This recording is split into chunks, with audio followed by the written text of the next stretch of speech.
Sveicināti! Šoreiz vēlējos parunāt par dažām ar valodu saistītām tēmām, ar kurām visbiežāk sanāk sastapties komentāros. Kā attīstās valodas un vai var noteikt to vecumu? Vai pastāv izdomātas valodas un kā atšķirt valodu no dialekta? Kā izskaidrot līdzīgos vārdus starp svešām valodām? Šos un citus ar tiem saistītus jautājumus apskatīsim šajā kanāla Laika doma raidījumā. Papildus tam raidījuma noslēgumā pastāstīšu pēc savas pieredzes efektīvāko veidu, kā apgūt jaunu svešvalodu. Valodas būtība un tās nozīme. Valoda ir viena no galvenajām cilvēku raksturojošām īpašībām.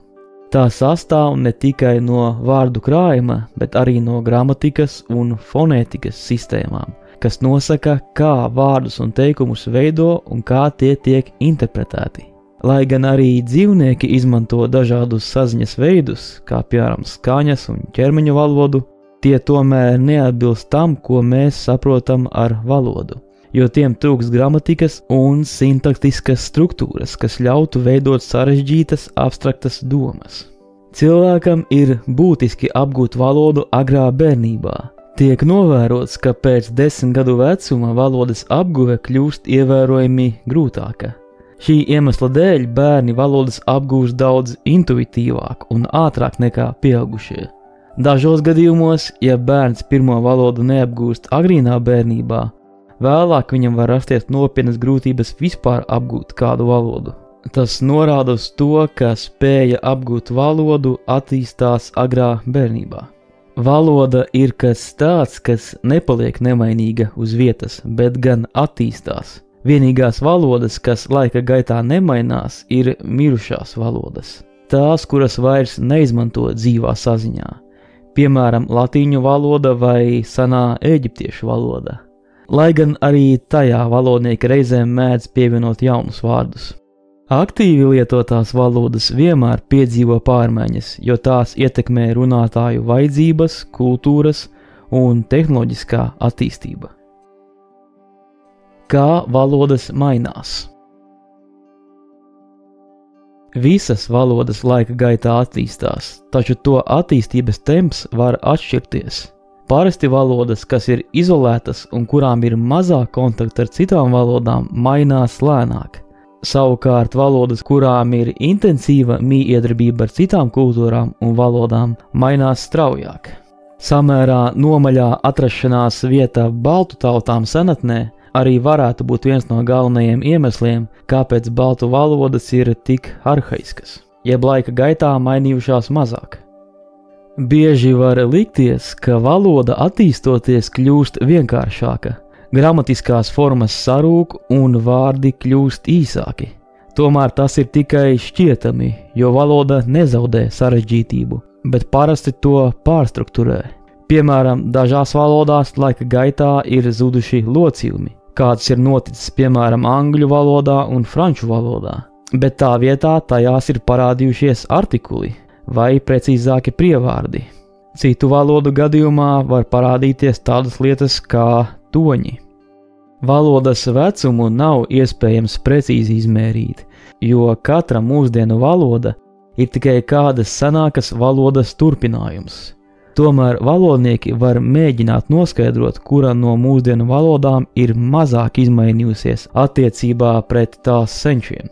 To parasti nosaka analizējot vārdu krājuma izmaiņas, cik daudz senā vārdu krājuma ir saglabājies, fonētiskās izmaiņas, kā ir mainījusies vārdu izruna, un gramatikas struktūras izmaiņas, kā laika gaitā ir mainījušies noteikumi, kā valodas vārdi vispār tiek likti kopā. Piemēram, gan latviešu, gan lietuviešu valodā ir diezgan daudz saglabājies no senās indo-eiropiešu pirmvalodas, bet ir gadījumi, kad arī kāda cita mūsdienu indo-eiropiešu valoda ir saglabājusi ko senāku nekā baltu valodas. Tas parāda, ka valodu attīstība nav lineāra. Parasti gan baltu valodas tiešām klasificē kā vienas no konservatīvākajām indoeiropiešu valodām. Tas jāsaprot tādā ziņā, ka tās vairums valodas aspektos attālinājušās mazāk no šīs sākuma valodas. Tomēr šādas lietas neļauj mums noteikt to, cik gadu ziņā kāda valoda ir veca, jo, kā jau minēju, ir ļoti grūti noteikt, kurā brīdī viena valoda kļūst par jau kādu citu valodu attīstības ceļā. Valodu daudzveidība pasaulē. Mācoties un pētot valodas, jāatceras, ka ne visām valodām obligāti ir tādas pašas īpašības, kādas ir mums ierastajās valodās. Mēs bieži uzskatām, ka dažas valodas iezīmes ir universālas, bet tā nebūtu nav. Piemēram, dažās valodās nav konkrētu vārdu, kas apzīmētu noteiktas krāsas. Ir pat valoda, kurā eksistē tikai 2 pamatkrāsu jēdzieni – tumšs un gaišs.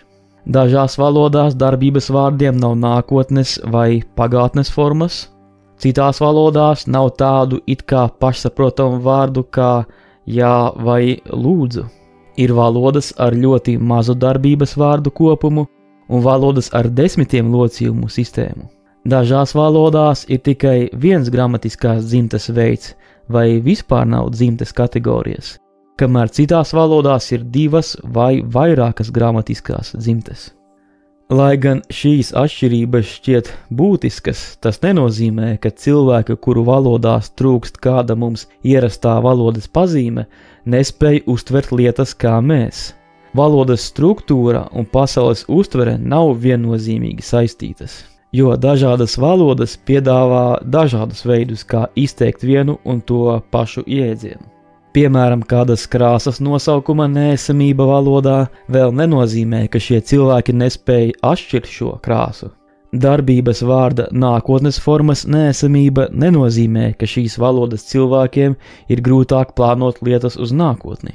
Un atsevišķu uz dzimumu norādošu vārdu neesamība vai gramatiskā dzimuma formu neesamība nenozīmē, ka šīs valodas lietotāji ignorē dzimumu atšķirības. Valodu izmaiņu ietekme uz vārdiem.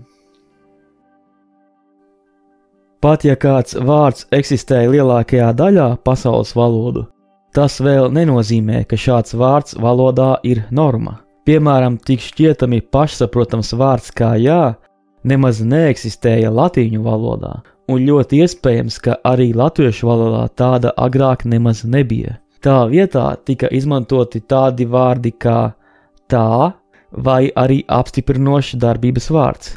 Piemēram, uz jautājumu vai iesi varēja atbildēt iešu.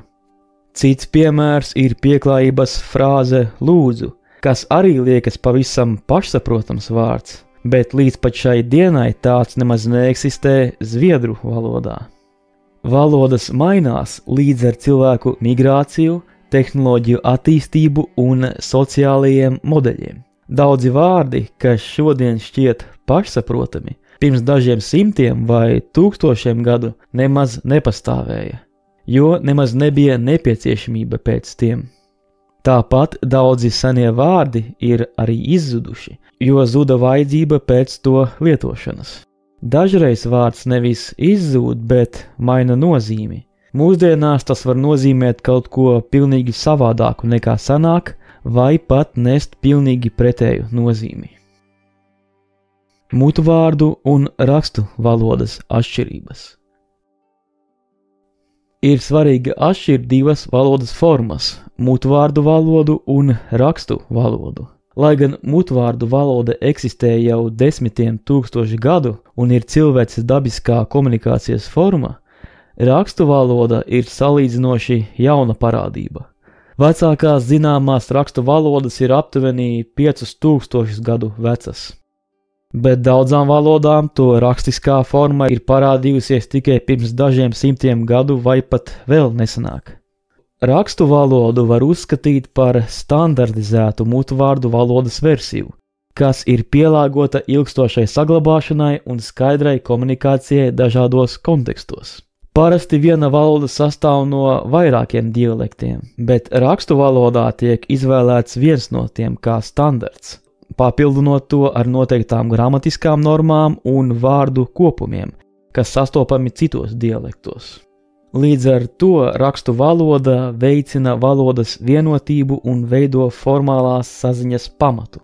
Būtiska atšķirība ir arī tajā, ka mutvārdu valoda ir dinamiskāka un elastīgāka. Tajā bieži tiek izmantoti neformāli izteicieni, vietējie dialekti un dažādas gramatiskās variācijas, kas rakstu valodā netiek pieņemtas.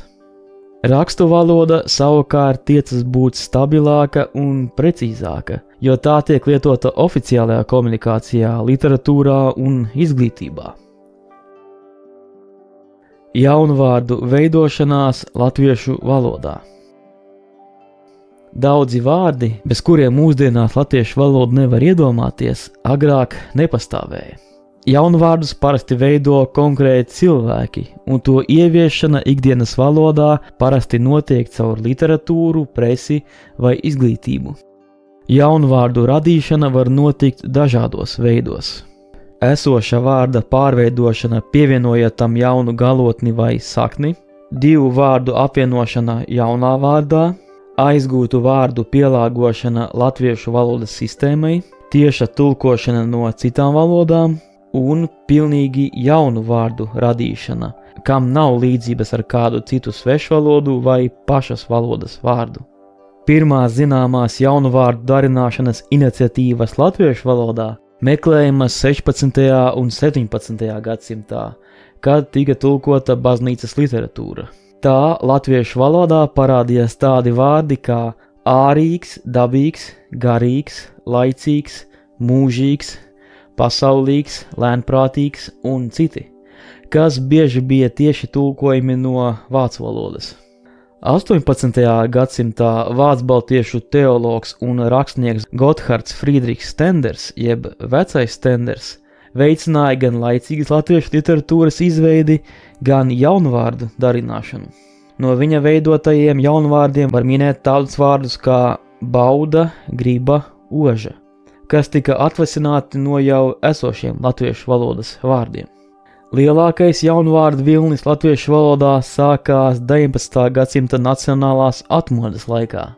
Šajā periodā valodnieki un rakstnieki centās attīstīt latviešu valodu, ieviešot tai jaunus vārdus. Tā piemēram Juris Alunāns ieviesa tādus vārdus kā atzimšana, austuve, ceptuve, cilvēcība, dziesminieks, galms, krātuve, maiznieks, pārdotava, rakstnieks, namdaris, vēstnieks un zemkopis. Savukārt Kronvaldu Atis radīja tādus vārdus kā aizbildnis, atvasinājums, augstskola, burtnīca, teikums, locījums, jaunatne, nākotne, priekšmets, jaunkundze, satversme, piedēklis, slimnīca un dzeja. Ir pat gadījumi, kad kāds jaunvārds radies vienkārši ņemot līdzīgi skanošu skaņu no kādas svešvalodas. Tā vāciešu vārds švoren kļuva par zvērēt. Arī mūsdienās tiek radīti jauni vārdi, lai pielāgotu latviešu valodu jaunajām tehnoloģijām un sabiedrības pārmaiņām. 21. gadsimtā latviešu valodā ienākuši tādi vārdi kā zīmols, tiešraide, lejuplāde, viettālrunis, zibakcija, glābējsilīte un, piemēram, straumēt. Tomēr jāpiemin, ka ne visi jaunvārdi iegūst plašu lietojumu. Ir daudz gadījumi, kad jaunradītie vārdi šķiet smieklīgi vai pārāk neierasti, lai nostiprinātos valodā. Pie tam ne tikai mūsdienu valodniekiem ir problēmas ar jauno vārdu iedzīvināšanu, bet arī slavenākajiem 19. gadsimtu jaunatviešu tautiskajiem darboņiem neizdevās ieviest visas savas vārdu ieceres. Vārdu nozīmes pārmaiņas. Valodas vēsturē bieži sastopama parādība, ka vecie vārdi iegūst jaunas nozīmes. Piemēram, latviešu valodā vārds uzmest agrāk nozīmēja tikai fizisku darbību, uzlikt kaut ko uz virsmas, bet mūsdienās tas var nozīmēt arī piekrāpt vai pamest kādu likteņa varā. Līdzīgi arī daudzi citi vārdi ir ieguvuši jaunu un reizēm pat pilnīgi savādāku nozīmi. Tā piemēram vārds trollis Agrāk folklorā tas bija mitoloģisks tēls, bet mūsdienās tas apzīmē arī cilvēku, kurš tieši provocē citus internetā.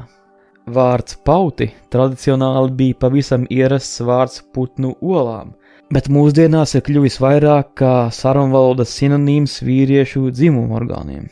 Vārds cepiens agrāk apzīmēja tikai ēdiena pagatavošanas procesu, bet šobrīd tiek lietots arī kā apzīmējums asai, kaislīgai diskusijai vai sabiedrības noskaņojuma vilnim.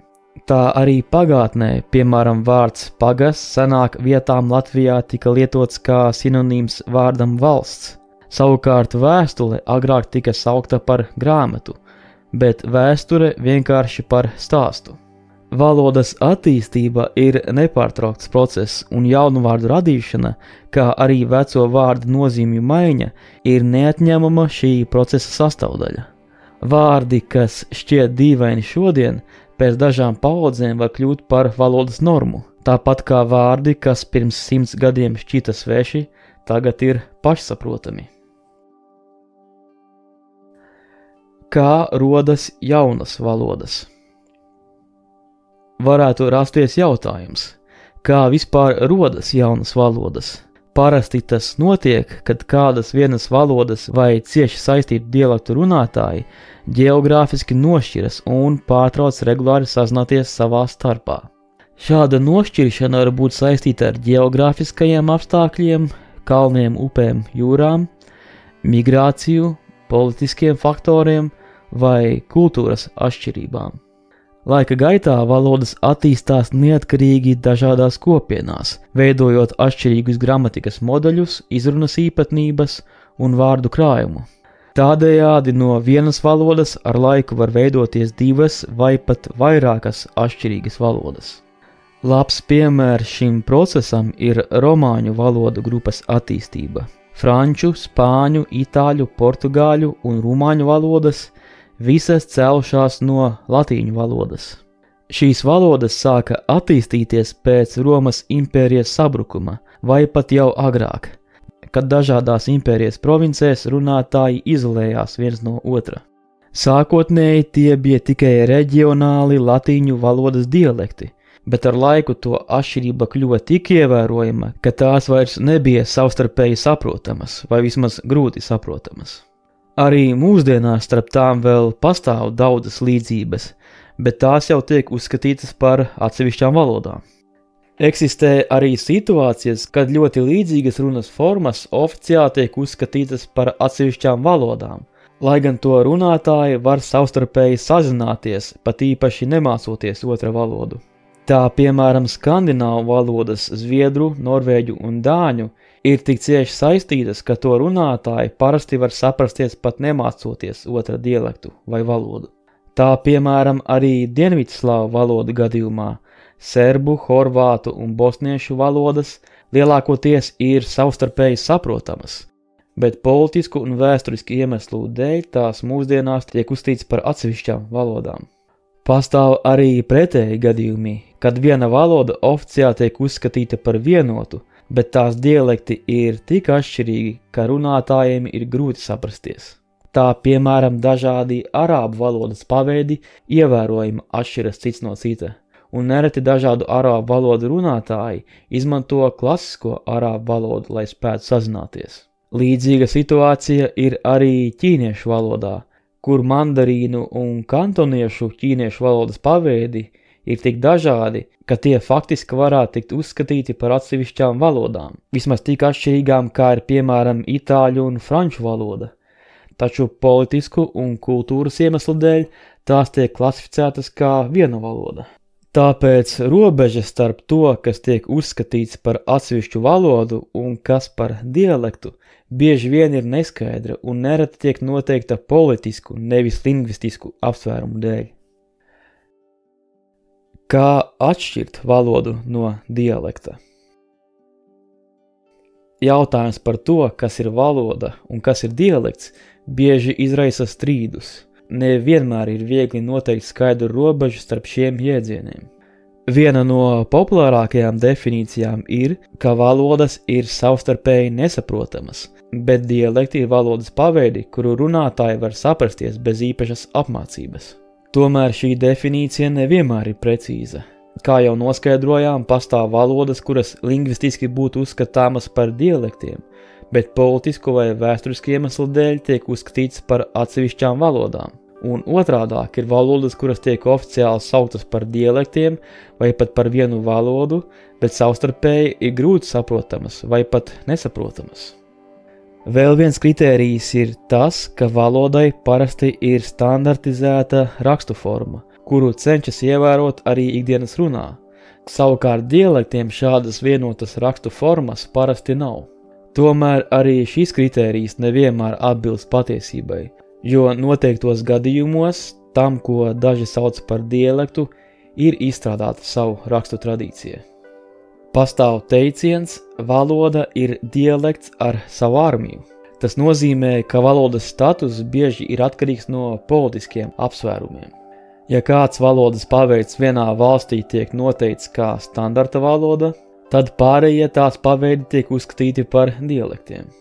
No lingvistiskā viedokļa valodnieki dažkārt mēģina noteikt procentuālu vārdu krājuma atšķirību, kas ļautu runas veidu klasificēt kā dialektu vai kā atsevišķu valodu.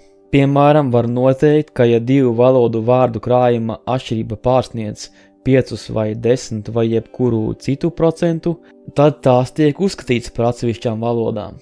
Tomēr arī šāda metode ir sarežģīta, jo nevienmēr ir iespējams precīzi aprēķināt kopējo vārdu skaitu valodā, vai robežu, kad viens vārds nav vienāds ar otru. Šāda pieeja varētu izraisīt arī politiskas nesaskaņas, jo tās rezultātā daži runas veidi, kurus tradicionāli uzskata par valodām, varētu tikt pārklasificēti kā dialekti un otrādāk.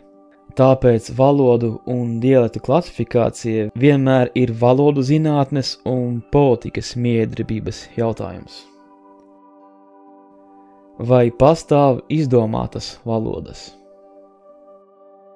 Strīdos par vēsturi un valodu ik pa laikam parādās arī tāds jēdziens kā izdomāta valoda vai mākslīga valoda. Parasti to attiecina uz kādu mūsdienu valodu, kura pēc teicēja domām esot veidojusies nevis tādā pašā ceļā kā citas valodas, bet gan mākslīgi uzspiesta no augšas, parasti ar nolūku panākt kādus politiskus mērķus. Visbiežāk to mēdz teikt par valodām, kuras lieto kādā jaunizveidotā nacionālā valstī, kurā šī valoda tiek cieši saistīta ar jaunās valsts identitāti. Taču var būt arī citi gadījumi, kad kas tāds tiek apgalvots. Stāsts parasti sastāv no tā, ka sākotnēji eksistējusi viena valoda, vai vismaz ļoti līdzīgi vienas valodas dialekti, bet tad vienā no šīm valodām kāds mērķtiecīgi no augšas sāka ieviest jaunus vārdus, ar nolūku padarīt šo sākotnēji vienoto valodu par divām vai vairākām atsevišķām valodām, tādējādi izveidojot jaunu it kā mākslīgu valodu. Jāsaka, ka tas, ka valodās tiek ieviesti jaunvārdi, ir taisnība. Tas, kā jau iepriekšējā raidījumā noskaidrojām, ir pavisam dabīgs process valodā, un tādas lietas ir notikušas pie visām mūsdienu nacionālajām valodām. Vienīgie izņēmumi, kur kaut kas tāds varēja nenotikt, ir ļoti norobežotas valodas, piemēram, valodas kādās vientuļās salās vai arī dziļi kādos mežos. Atšķirība varētu būt tajā, ka dažās valodās tas noticis ilgākā laika posmā, pakāpeniskāk, bet citās tikai samērā nesen un iespējams ātrākā tempā. Bet arī tas nav nekas neparasts valodu attīstības procesos, jo, kā jau tika runāts, ne visas valodas attīstās vienādos tempos. Jaunie vārdi valodās var ienākt gan vienkārši no kontaktiem ar kaimiņu valodām un internacionālajām valodām, vai arī ieviesti veidojot valodas standarta rakstu formu. Gandrīz vienmēr ir iesaistīti abi šie faktori. Dažos gadījumos tas tiešām var kalpot kā iemesls līdzīgu valodu atsvešināšanā. Ja vienas valodas pārstāvji kādu no savas puses kontrolējumu vai nekontrolējumu faktoru pēc izvēlas attīstīt savu valodu pēc vieniem principiem, bet citi pēc savādākiem principiem. Tā, piemēram, 19. gadsimtā nostiprinoties latviešu rakstu valodai, latviešu valodniekiem likās svarīgāk pēc iespējas atbrīvoties no vāciskas izcelsmes vārdiem, jo šajā laikā nacionālais konflikts starp latviešiem un vāciešiem bija sevišķi izteikts. Tajā pašā laikā lietuvieši pēc iespējas centās izvairīties no slāviskas izcelsmes vārdiem, kas latviešu gadījumā vismaz vēl 19. gadsimtā nelikās tik svarīgi. Te jāsaprot, ka nevienā no šiem gadījumiem valoda netiek izdomāta pavisam no jauna. Vienkārši kāda jau esoša valoda tiek pielāgota un papildināta. Tā kā tas notiek ar visām valodām, kurām ir sava rakstu tradīcija. Līdzīgi procesi ir notikuši arī citās valodās. Piemēram, angļu valodā dažādos vēstures periodos ir bijuši mēģinājumi ierobežot franču izcelsmes vārdu lietojumu. Savukārt krievu valodā vairāk kārt veikti mēģinājumi aizstāt vietējo dialektu vārdus vai rietumu valodu aizgūmus ar vārdiem no baznīcas slāvu valodas. Līdzīgus piemērus var atrast visās mūsdienu modernajās valodās. Lai gan šādi centieni dažkārt tiek uzskatīti par valodas attīrīšanu, realitātē tie reti tiek pilnībā īstenoti, jo valodas attīstība ir pārāk komplekss un dinamisks process, lai to pilnībā kontrolētu vai reglamentētu. Šīs valodas tādēļ nav uzskatāmas par mākslīgām.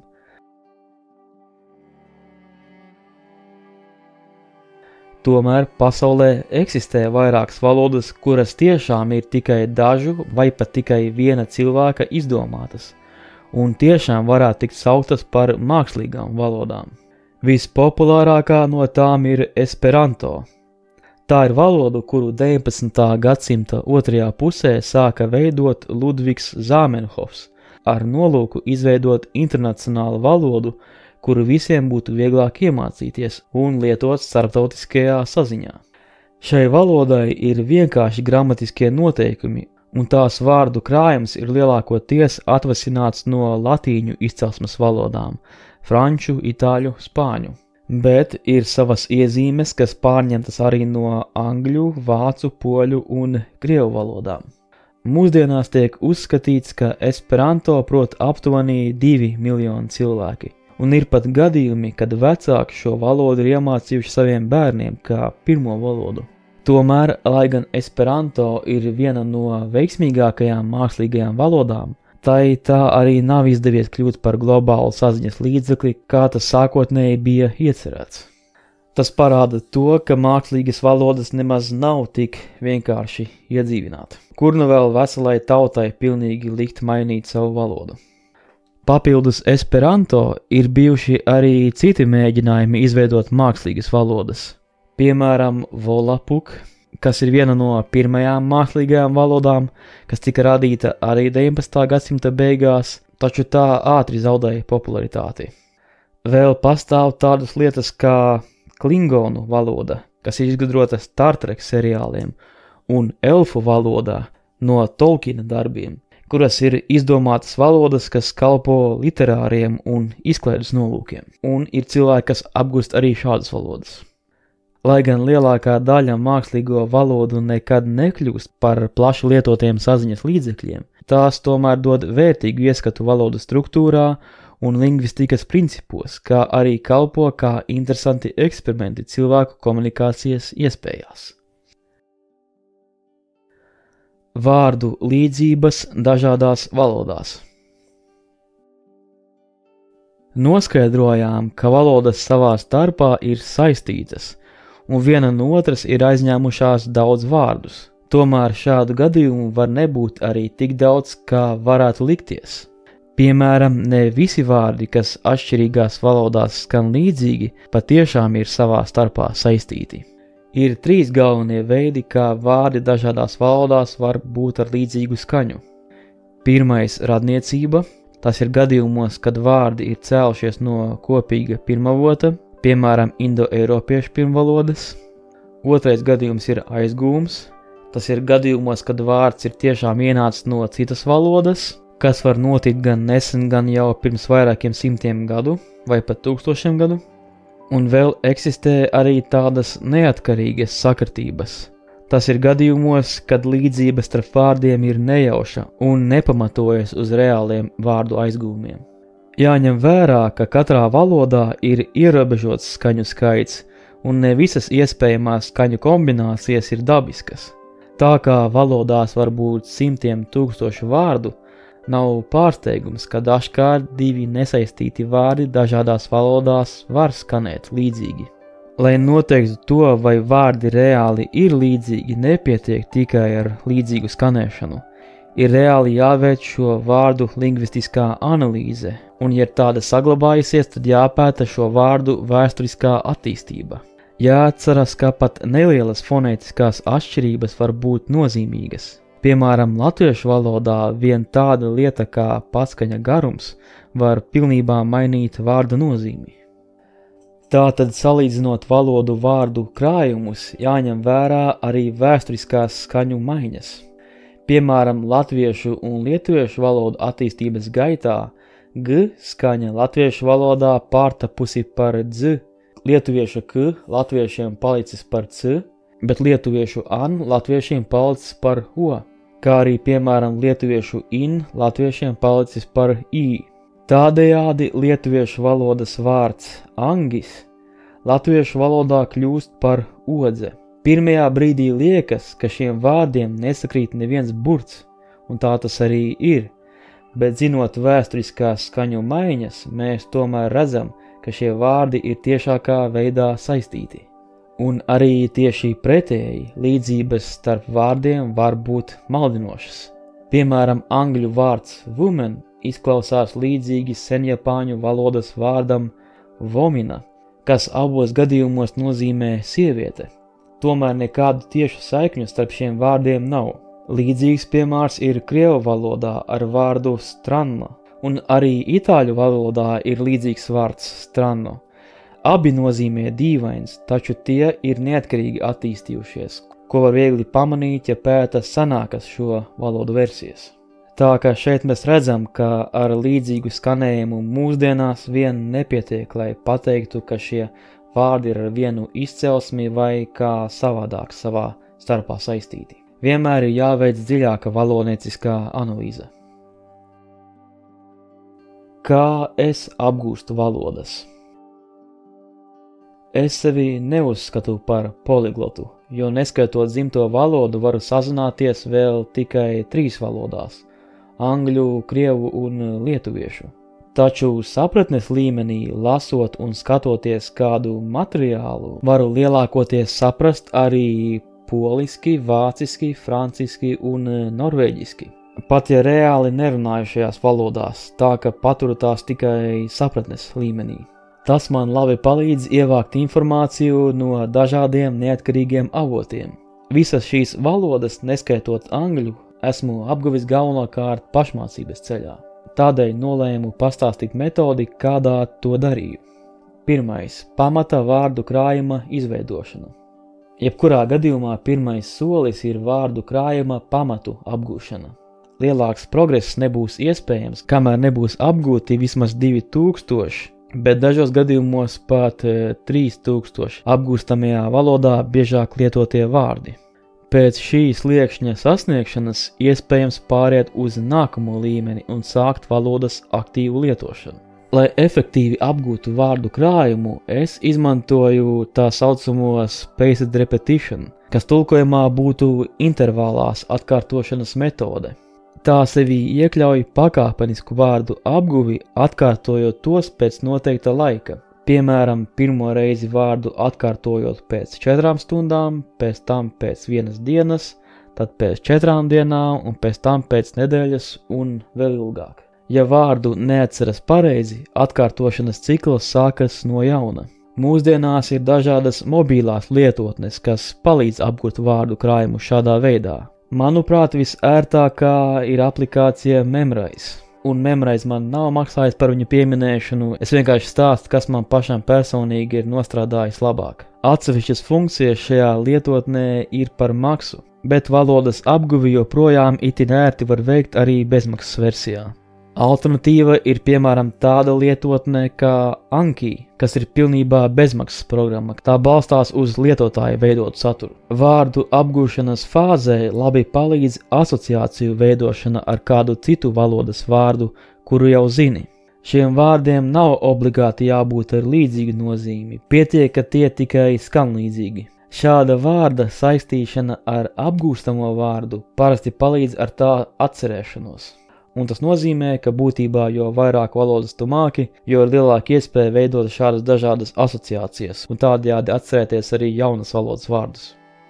Otrais – valodas patēriņš reālajā vidē. Kad izvēlētajā valodā apgūti aptuveni starp 2000 līdz 3000 vārdiem, un dažās valodās šo līmeni iespējams sasniegt agrāk, dažās vēlāk, atkarībā no tā, kuras valodas tu jau pirms tam iepriekš zini, var sākt patērēt saturu savā mērķa valodā.